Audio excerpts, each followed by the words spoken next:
Baik, selamat malam untuk seluruh masyarakat di Papua Tengah dan khusus Nabire, tapi juga masyarakat Papua Raya dari 6 provinsi yang ada. Kalau saya selaku orang tua, selaku kepala suku, melihat beberapa gejolak yang terjadi di tanah Papua, pada umumnya di beberapa daerah seperti di Nabire sendiri, di pedalaman Papua, tapi juga di Papua Barat, di Maibrat. Saya sangat sesali dengan tindakan kita terhadap aparatur negara. Kehadiran TNI Polri bukan musuh kita, tapi mereka adalah aset daripada pemerintah untuk mengamankan negara. Di dalam negara itu ada rakyat, tidak ada negara tanpa rakyat. Justru itu tugas dan tanggung jawab mereka untuk mengamankan negara, yaitu rakyat, bukan memusuhi. Tapi kalau kita musuhi mereka, maka ibarat sarang lebah. Sarang lebah yang kalau kita sentuh, itu sudah pasti kita disengat lebah. TNI Polri adalah sarang lebah yang sebenarnya mereka menjaga kita, mereka tidak mengganggu kita, mereka menjaga stabilitas lingkungan di mana kita berada.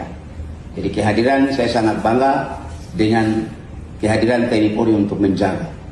Tidak ada satu orang pun, insan manusia, yang dia sudah makan kenyang, dia sehat, dia pintar, tapi dia mau berusaha tanpa lingkungan yang aman, tidak mungkin dia bisa dapat berusaha.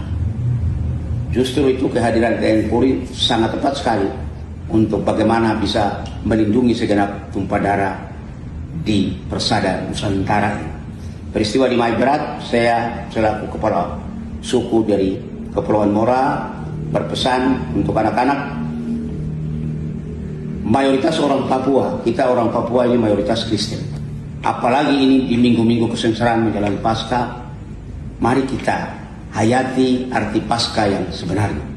Kita menunggu kedatangan Kristus, kelahiran Kristus, tapi juga kematian Kristus untuk menyelamatkan kita. Sesuai dengan kata-kata firman pengkhotbah, bahwa segala sesuatu itu ada masa dan waktunya. Kita bisa lahir, kita bisa jadi bayi, anak-anak, remaja, tapi dewasa, dan pada akhirnya kita berpulang kepada asalmu dan asalmu. Dalam bahasa Arab bilang, inna lillahi wa inna ilaihi raji'un. Tanah kembali kepada tanah, habu kembali kepada habu. Kemerdekaan itu menurut firman Tuhan, kalau kita yakin baik-baik, siapa bilang Papua tidak bisa merdeka kalau Allah berkenan? Kalau Allah tidak berkenan, kita berjuang sampai bagaimanapun sia-sia belaka. Sesuai dengan Mazmur 127 yang mengatakan, sia-sialah pengawal-pengawal menjaga satu kota kalau bukan Tuhan. Pemerintah dunia adalah wakil Allah di dunia. Dengan sendirinya kita punya anggota TNI Polri adalah wakil Allah di dunia. Sesuai dengan kitab Roma juga menyatakan bahwa pemerintah dunia wakil Allah di dunia. Apa yang diputuskan oleh wakil Allah di dunia, Allah ikat di surga. Begitu juga dalam ajaran agama lain, Muslim, Kristen, Hindu, Buddha juga menyatakan seperti itu. Untuk itu saya pesan untuk anak-anak, perjuangan bukan berarti dengan mengangkat senjata. Sesuai dengan kata-kata firman Tuhan yang sudah kita dapat, kita dengar. Bahkan sekarang kalau kita sudah jadi dewasa, kita balik ajar anak-anak kita. Mari kita jadi cermin.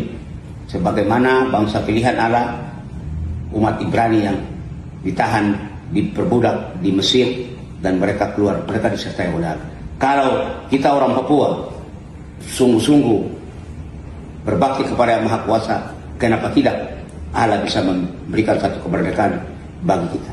Saya pikir negara Kesatuan Republik Indonesia sebetulnya tidak menjajah kita, tetapi ada oknum-oknum tertentu, terutama putra-putra asli Papua yang selama ini Otsus sudah diberikan kebebasan untuk kita. Tetapi Otsus itu dari 2002 sampai hari ini, di jilid 4 ini saya lihat anak Papua diberi kesempatan, tetapi anak Papua, dan saya istilahkan itulah yang dibilang OPM berdasi. Nah, OPM berdasi ini perlu sadar diri supaya tidak ada OPM bersenjata. Mungkin seperti itu yang saya ingatkan. Mari kita tinggalkan senjata, tapi mari kita bersatu teguh membangun Papua untuk menuju Papua yang baru, tidak seperti Papua yang hari kemarin dan Papua hari ini.